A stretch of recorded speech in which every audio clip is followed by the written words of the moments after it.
नमस्कार, मी भाऊ तोरसेकर. तुम्ही बघत आहात प्रतिपक्ष. मित्रांनो, भारतातली सगळी पुरोगामी माध्यमं आहेत, मीडिया आहे किंवा ज्याला आपण दिल्लीचा मीडिया म्हणतो, पुरोगामी मीडिया म्हणतो, माध्यमं म्हणतो, हे सगळे इंडी आघाडी झाल्यापासून कमालीचे उत्साही आहेत. पण ही आघाडी बिलकुल यशस्वी होऊ शकत नाही आणि नरेंद्र मोदींना अजिबात हरवू शकत नाही असं ठामपणे सांगणारा कोण असेल तर तो भाजपवाला नाही आहे. किंबहुना गेल्या साधारण 9-10 वर्षामध्ये ज्याने वेगवेगळ्या प्रकारे, म्हणजे 2014 नंतर आपण म्हणू 9 वर्षामध्ये ज्याने वेगवेगळ्या पक्षांना मदत करून भाजपला त्या राज्यामध्ये पराभूत करायला हातभार लावलेला आहे आणि भाजपच्या पराभवातून इतर पक्षांना विजय मिळवून दिला आहे, असा हा माणूस आहे. आणि त्यामध्ये अगदी आत्ताच्या इंडी आघाडीत सहभागी झालेले अरविंद केजरीवाल आहेत, ममता बॅनर्जी आहेत, त्याखेरीज तमिळनाडूचे तुमचे स्टालिन आहेत. अशा 3 दिग्गजांना जे स्वतः इंडी आघाडीचे मोठे आधारस्तंभ आहेत.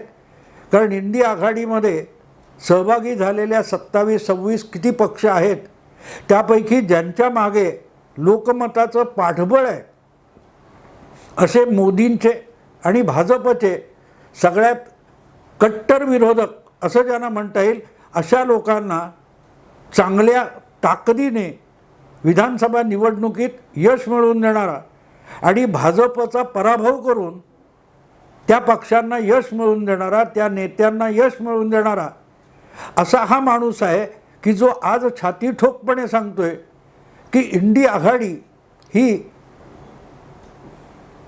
नरेंद्र मोदींना किंवा भाजपला 2024मध्ये बिलकुल हरवू शकत नाही.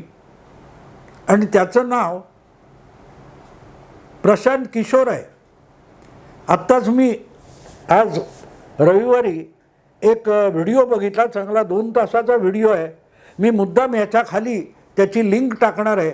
ज्यांना अगदीच कौतुक असेल त्यांनी मुद्दाम तो जवळजवळ 2 तासाचा व्हिडिओ आहे तो बघावा.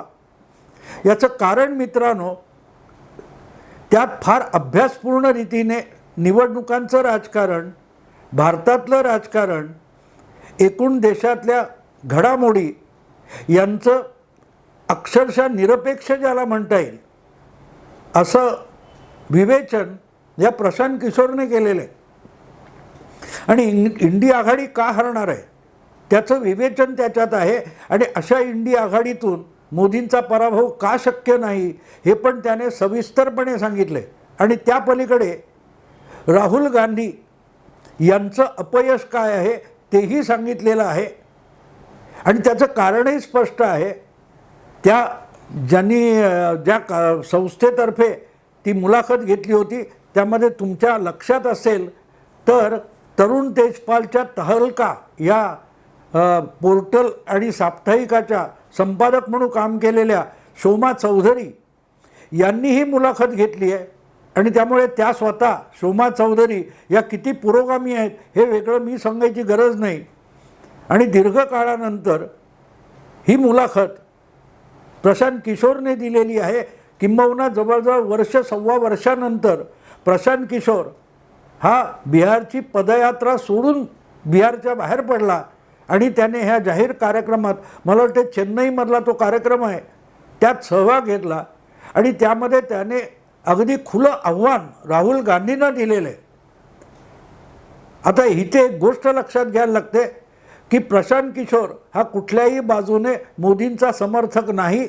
जरी 2014च्या निवडणुका जिंकायला त्यांनी मोदींना मदत केली असली तरी त्यानंतर भाजप आणि नरेंद्र मोदी यांच्याशी प्रशांत किशोरचं सूत कधीही जमलं नाही. त्याने त्यानंतर भाजप किंवा नरेंद्र मोदी आपल्याला कुठेही ॲडजस्ट करत नाहीत म्हणून त्यांच्या विरोधात एक प्रकारची आघाडी उघडली होती. म्हणून जे भाजप विरोधात होते असे अमरिंदर सिंग असतील वा तो जगनमोहन रेड्डी असेल आंध्र प्रदेशचा, बंगालच्या ममता बॅनर्जी असतील तमिळनाडूचे स्टालिन असतील, मुंबईतले उद्धव ठाकरे असतील, अशा अनेकांना, केजरीवालना सुद्धा त्याने मदत केली आणि ती सगळी भाजपच्या विरुद्ध केली हे पण विसरू नका. आणि त्यापेक्षाही मोठी गोष्ट सगळ्यात पहिली मदत जर त्यांनी भाजपला धडा शिकवायला कोणाला मदत केली असेल तर ते नितीश कुमार होते, बिहारचे मुख्यमंत्री, ज्यांनी मोदींच्या पहिल्या 2014च्या निवडणुकीतच मोदींना कडाडून विरोध केला होता. त्यासाठी NDA सोडली होती. वाजपेयी काळापासून जॉर्ज फर्नांडिस यांच्यासोबत भाजपबरोबर राहिलेले नितीश कुमार केवळ मोदींच्या विरोधासाठी NDA सोडून बाहेर पडले होते आणि त्यांचा 2014च्या निवडणुकीत बिहारमध्ये मोदींकडून दारुण पराभव झाला होता. असे नितीश कुमार यांना पुढच्या काळात बिहारची विधानसभा 2015मध्ये जिंकण्यासाठी सगळ्यात बहुमोलाची मदत केली असेल, राजकीय मुद्दे पुरवून आणि त्यांची रणनीती बनवून, तर ती मदत त्याच प्रशांत किशोरने केली होती. आणि प्रशांत किशोरच्या आग्रहाखातर त्या जीतन राम मांझी यांचा राजीनामा घेऊन नितीश कुमार परत एकदा मुख्यमंत्री झाले होते. नितीश कुमारांनी प्रशांत किशोरच्या आग्रहाखातर आपले पारंपरिक दुश्मन लालू प्रसादांची हातमिळवणी केली आणि लालू, नितीश आणि काँग्रेस अशी आघाडी याच प्रशांत किशोरने तयार केली होती. आणि आता आपण बिहार एका हाती जिंकू असं मोदी आणि भाजपला वाटत असताना भाजपचा या 3 लोकांच्या आघाडीने पराभव घडवून आणणारा रणनीतिकार प्रशांत किशोर होता. पण अशा प्रशांत किशोरला आज राहुल गांधींनी भाजपचा हस्तक, भाजपने पेरलेला विरोधी पक्षात हेर असा आरोप केला होता. आणि त्याचं कारण असं की राहुल गांधींचं जे काय तर्कशास्त्र आहे, ज्या तर्कशास्त्राच्या मागे आता इंडिया आघाडी आणि देशातले 26 पक्ष फरफटत चाललेत, त्याच्यातला फोलपणा, त्याच्यातलं पोकळपणा ह्या प्रशांत किशोरने त्या आपल्या मुलाखतीमधून सविस्तर सांगितलेलं आहे. का हे समजून घेण्यासारखं आहे. प्रशांत किशोर हा मोदींचा विरोधक आहे हे स्पष्ट आहे. त्याने 14 सोडलं तर भाजपला कधीही मदत केलेली नाही, तरी राहुल गांधी त्याच्यावर आरोप करतात. कारण फक्त 2017च्या उत्तर प्रदेश विधानसभा निवडणुकीत त्याच प्रशांत किशोरने राहुल गांधींना मदत केली होती. तुम्हाला आठवत असेल तर 2014च्या चाय पे चर्चा, तसं 2017च्या विधानसभा निवडणुकीत प्रशांत किशोरने राहुल गांधींची खाट पे चर्चा असा प्रोग्राम केला होता. पण तोही फेल गेला. आणि तो फेल गेला पुढे राहुल गांधींनी प्रशांत किशोरसारख्या आजच्या सगळ्यात दिग्गज रणनीतिकाराला सुद्धा मातीमोल करून दाखवलेलं आहे. आणि त्या राहुल गांधींच्या बाबतीत आज जर सगळी इंडिया आघाडी इतकी काय आशावादी असेल तर मग त्यांच्या पराभवाला पर्याय नसतो. कारण राहुल गांधींची 2017मध्ये हातमिळवणी करून प्रशांत किशोरने स्वतःची सगळी जी प्रतिष्ठा होती ती मातीमोल करून घेतली. आणि योगायोग लक्षात घ्या मित्रांनो, योगायोग लक्षात घ्या, त्यावेळेला प्रशांत किशोरने फक्त राहुल गांधींना मदत केली नव्हती. उत्तर प्रदेशच्या निवडणुकीतच बरोबरच पंजाब विधानसभेची पण निवडणूक झाली होती. पण तिथे 10 वर्ष सत्तेत असलेल्या अकाली दलाला पराभूत करण्यासाठी काँग्रेसचे अमरिंदर सिंग यांना सुद्धा प्रशांत किशोरने मदत केली होती. किंबहुना अमरिंदर सिंगनी प्रशांत किशोरची मदत मागितली म्हणून राहुल गांधींनी त्यांना उत्तर प्रदेशात सोबत घेतलं होतं. पण प्रशांत किशोरचे डावपेच पंजाबमध्ये यशस्वी झाले आणि उत्तर प्रदेशात फसले. फक्त राहुल गांधी आणि उत्तर प्रदेश वगळता प्रशांत किशोर प्रत्येक ठिकाणी यशस्वी ठरला. तेव्हा त्याचं खापर, त्या अपयशाचं खापर प्रशांत किशोरवर फोडता येत नाही, ते राहुल गांधींच्या माथी फोडावं लागतं.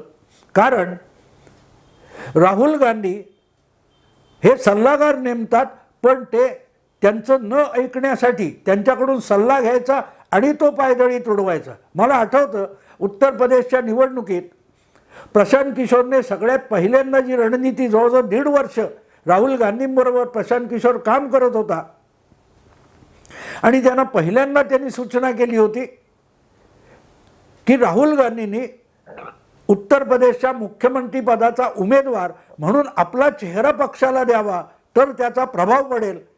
पण ते अर्थातच राहुल गांधींनी धुडकावून लावलं, कारण गांधी घराण्यात फक्त पंतप्रधान जन्माला येतात, त्याच्या खालच्या पातळीवर कोणीही गांधी जन्मालाच येत नाही. ही गांधी कुटुंबाची आणि त्यांच्या सगळ्या चमच्या गोतावळ्यांची श्रद्धा आहे. त्यामुळे अखेरीस प्रशांत किशोरने तडजोड म्हणून प्रियंका गांधी वड्रा यांना तरी उत्तर प्रदेश मुख्यमंत्रीपदाचा चेहरा म्हणून पेश करायला सांगितलं. ते पण राहुल गांधी आणि सोनिया गांधींनी धुडकावून लावलं. त्यानंतर प्रशांत किशोरने दिलेला तिसरा पर्याय होता की कोणीतरी ब्राह्मण चेहरा उत्तर प्रदेशचा मुख्यमंत्री म्हणून तुम्ही पेश करावा काँग्रेसतर्फे, बाकीची रणनीती मी बनवतो. पण त्याला सुद्धा इतका वेळ लावला गेला आणि शेवटी पुढे कोणाला आणलं, तर दिल्लीमध्ये आम आदमी पक्षाकडून पराभूत झालेले, केजरीवालांकडून 15 वर्ष मुख्यमंत्री राहिल्यानंतर पराभूत झालेल्या आणि थकलेल्या शीला दीक्षित यांना उत्तर प्रदेशात मुख्यमंत्री पदाचा चेहरा म्हणून पेश करायला राहुल गांधींनी पुढे आणलं. पण जशी निवडणूक जवळ येत गेली तेव्हा अचानक आता हे सगळं हाताबाहेर जायचं, तेव्हा शेवटचा सल्ला प्रशांत किशोरने दिला होता की अखिलेशबरोबर समाजवादी पक्ष आणि काँग्रेस अशी आघाडी करावी. त्याला सुद्धा इतका वेळ लावला की अखिलेश यादव हा समाजवादी पक्षाचे उमेदवार जाहीर करणार होता विधानसभेचे. त्याच्या आदल्या रात्री प्रियंका वाड्रांनी स्वतः पुढाकार घेतला आणि त्यानं सांगितलं अखिलेशला की आपण आघाडी करू. अखिलेशने त्याला होकार दिला होता आणि सांगितलं होतं उद्या मी पत्रकार परिषद घेतोय ज्याच्यात उमेदवार जाहीर करायचे, त्यामध्येच राहुल गांधींना पाठवा, आम्ही संयुक्त पत्रकार परिषद घेऊन आघाडी जाहीर करतो.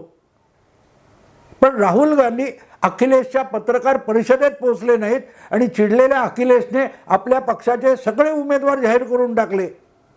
का पहिली यादी जाहीर केली तेव्हा मग पळापळ सुरू झाली. अखिलेशची नाराजी लक्षात घेऊन खुद्द सोनिया गांधींनी अहमद पटेल यांना तातडीने रातोरात लखनौला पाठवलं होतं आणि त्यांनी मध्यस्थी केल्यावर मग 2 दिवसांनी काँग्रेस आणि समाजवादी यांची आघाडी जाहीर करण्यात आली. आणि पुढे काय झालं,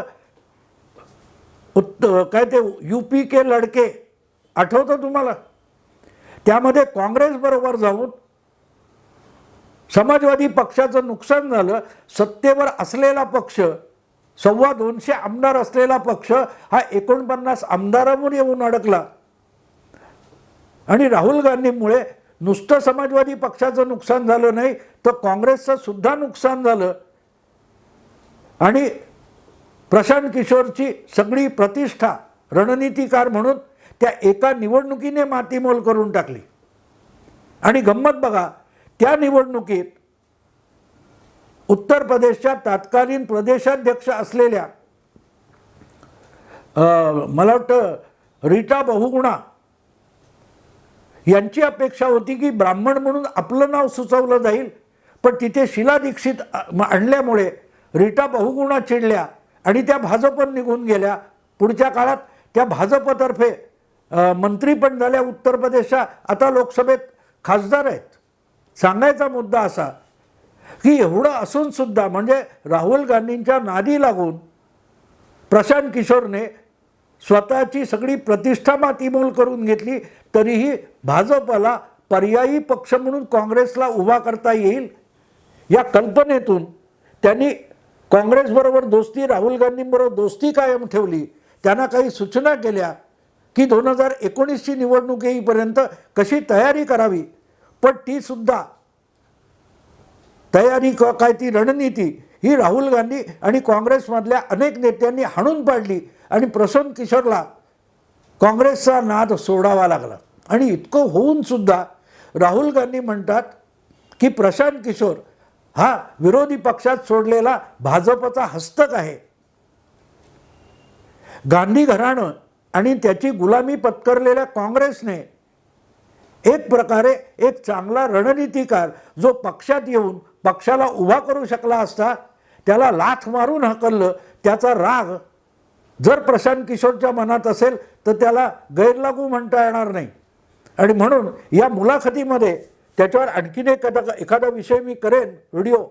पण प्रशांत किशोरने एक प्रकारे राहुल गांधींना या मुलाखतीतून आव्हान दिले की ठीक आहे, तुम्ही म्हणताय तर मी गेल्या वर्षभर बिहारमध्येच पदयात्रा करत फिरतोय, गावागावात जाऊन लोकांशी ग्रामीण जनतेशी संवाद करतोय, तर मी कुठल्याही पक्षाला मदत करत नाही.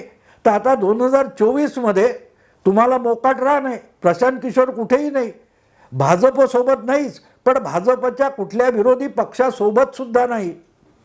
त्यामुळे तुम्हाला कोणी मोदींना अडवायला रोखलेलं नाही. करून दाखवा मोदींना पराभूत.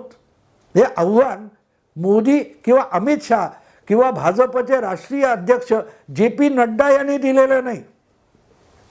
हे आव्हान प्रशांत किशोरने दिलेलं आहे की मी कुठल्याही पक्षाचं काम घेतलेलं नाही, मी सगळ्या निवडणुकीपासून दूर बसलेलो आहे. तेव्हा राहुल गांधी हे सर्वज्ञानी आहेत.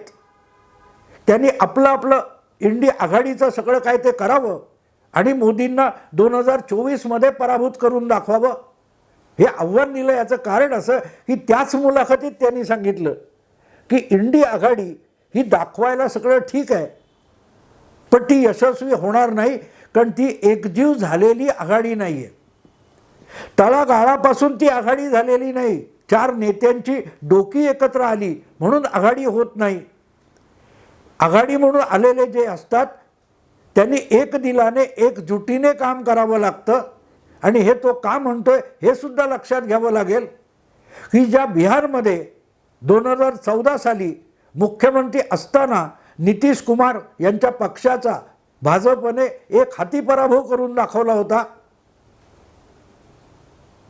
तिथेच 1 वर्षाच्या आत भाजपचा विधानसभेला दारुण पराभव त्याच प्रशांत किशोरने करून दाखवला होता. आणि त्याने एक पक्षीय नेता नव्हता, नितीश कुमार, लालू आणि काँग्रेस या 3 पक्षांच्या आघाडीला प्रचंड यश मिळवून दाखवलं होतं.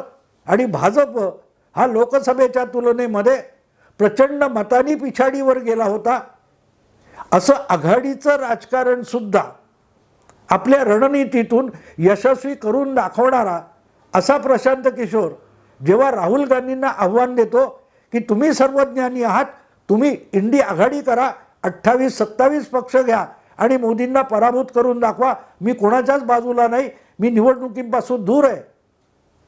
प्रशांत किशोर सारखा माणूस जेव्हा अशी भाषा वापरतो तेव्हा तो एक प्रकारे इंडिया आघाडी ही 2024च्या निवडणुकीत मोदींना पराभूत करू शकणार नाही याची हमी देत असतो. किंबहुना त्याचाच अर्थ असा की परत एकदा तिसऱ्यांदा लोकसभेची निवडणूक नरेंद्र मोदी जिंकणार याची सुद्धा हमी देत असतो.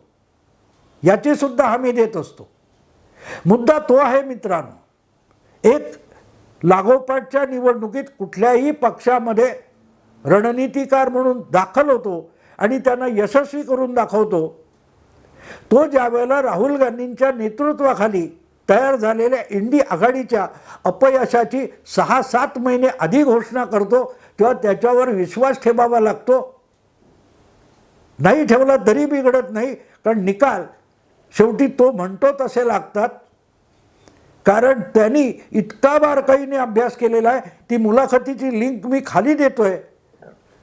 ती मुलाखत मुद्दाम शक्य झालं ज्यांना हौस आहे, जे चोखंड श्रोते आहेत त्यांनी इंग्रजी आणि हिंदी जमेल तशी, असे ते इंग्लिशमध्ये प्रामुख्याने आहे, ती मुलाखत मुद्दाम आहे का राजकारण आणि राजकारणातले बारकावे, निवडणुकीचे बारकावे समजून घेण्यासाठी आणि भारताच्या राजकीय मनाचा आणि निवडणुकीचा तपशील समजून घेण्यासाठी ती मुलाखत फार अप्रतिम आहे. शक्य होईल त्यांनी ऐकावं. मी आत्ता इथे थांबतो. आवडलं लाईक करा, शेअर करा, सबस्क्राईब करा. नमस्कार.